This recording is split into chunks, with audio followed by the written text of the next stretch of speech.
Үндэсний цонх болсон Казакийн ард түмэн өөрийн гэсэн ёс жаяг зан заншил уламжлалтай ард түмэн.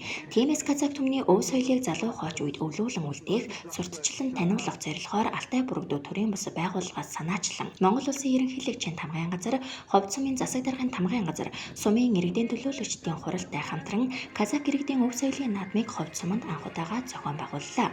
Өв соёлын наадмын үйл ажиллагаанд Улсын хурлын гишүүн Мурат, Монгол Улсын ерөнхийлөгчийн орон тооны бус зөвлөх, Ховд аймгийн хөгжлийн төлөө сангийн тэргуун Адшаа, Ховд сумын засаг дарга Эрбулат, Алтай бүрэгдүү төрийн бас байгууллагын тэргуун Мохаммед Галем, дэд тэргуун Сунхаар, гадаад харилцааны менежер Ирлан нар болон бусад холбогдох хүмүүс оролцсон баяр хүргэж үйл ажиллагаанд амжилт хүссэн юм. Өв соёл гэдэг бол тухайн ард түмний оршин тогтногын үндэс байдаг.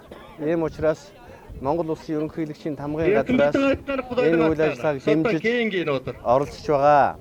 Өв соёлоор дамжуулж эх орны тусгаар тогтнол ард түмний аж амьдралыг сурталчлах ийм чухал үйл явдал байдаг. Манай Казакийн ард түмэн бол өв соёлын маш их баялаг түүхтэй маш их түүхэн уламжлалтай юм ард түмэн. За бид сумын засгийн зүгээс, засгийн тамгын газрын зүгээс сумын засгийн үйл ажиллагааны хөлбөмбөд орсныхын дагуу Монгол Улсын ерөнхийлөгчийн тамгын газрын өгсөн чиглэлийн дагуу аймаг ордоос өгсөн өргөл алуурын дагуу өнөөдрийн арх хэмжээг голлон зохион байгуулалтанд оролцуулж ингээд явж байгаамаа. За өнөөдрийн арх хэмжээг цаашдаа улам их баяжуулж ард түмтэйгээ энэ Казак түмнийхэн өв соёлыг уламжлал болгон зохион байгуулалтанд бид нар голлон анхаарч шилжин явах сумаар шагнаж бас энд гай шагналуудыг бас нэлээд өндөр хэмжээгээр нь тавьж өгч ингээд сонирхолтой болгохын төлөө явж байгаа.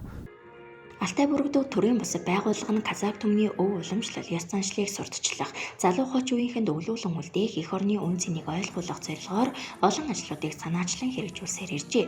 Үүний нэг нь энэхүү өв соёлын наадам юм. Казакийн өв соёл бол бит ус өв соёл нь бол маш олон хэлбэрээр төгссөн байдаг.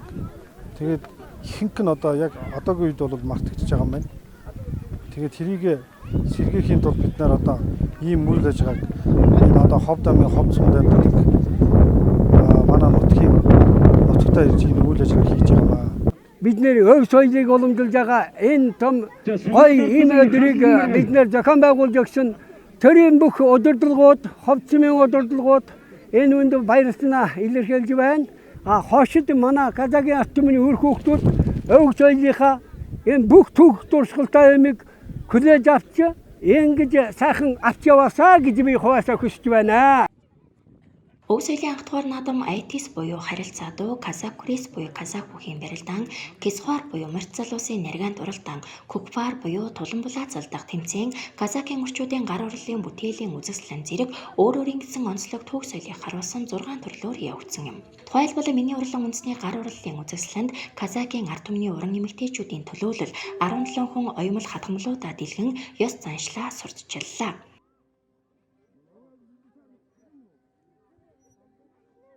Манай Казак эмэгтэйчүүдийн гол төрлийн бүтээл нь болохоор дэгээ зүгээр ойдог. Дэгээ зүгээр маш уран хатгамлууд хатгадаг, янз бүрийн хээ угаас хатгадаг. Тэгээд тэрнээс гадна сүүлийн үед дэлгэрээд байгаа тэр утсаар нэхмэл гэрээ гойж чимэглэдэг. Тэгээд босоод ир байна, орны аравч байна. Тийм маш үнэтэй бүтээлүүд дэлгэцсэн байгаа. Өнөөдөр энэ бүтээл хамгийн их үнэтэй бүтээл 200 жилийн өмнө унганы арьсан дээр нэгж хатгаж хийсэн тийм нэг дээл ирсэн байна. Манай энэ Казак эмэгтэйчүүд айлын эзэгтэй бүгд хатгамд хатгадаг. Бүгд авьяастаа ээжээсээ эмээгээсээ өвлж авсан. Тэрийгээ манайх бол өчнөө жил ингээд үе удамдаа үлдээж зааж сургадаг. Үндэснийхээ өв соёлыг сурталчлаж, өвн эрдэнэс уламжлагдсан ирсэн агуу их соёлын өвийг өнөө үеийн залуучуудад өвлүүлэн үлдээх чиглэлээр сайхан арга хэмжээ зохион байгуулсанд нутгийн зон олон баяр тавилаа. Энэхүү наадмыг цаашид өргөн цар хүрийг хамруулан жил бүр зохион байгуулахаар төлөвлөжээ.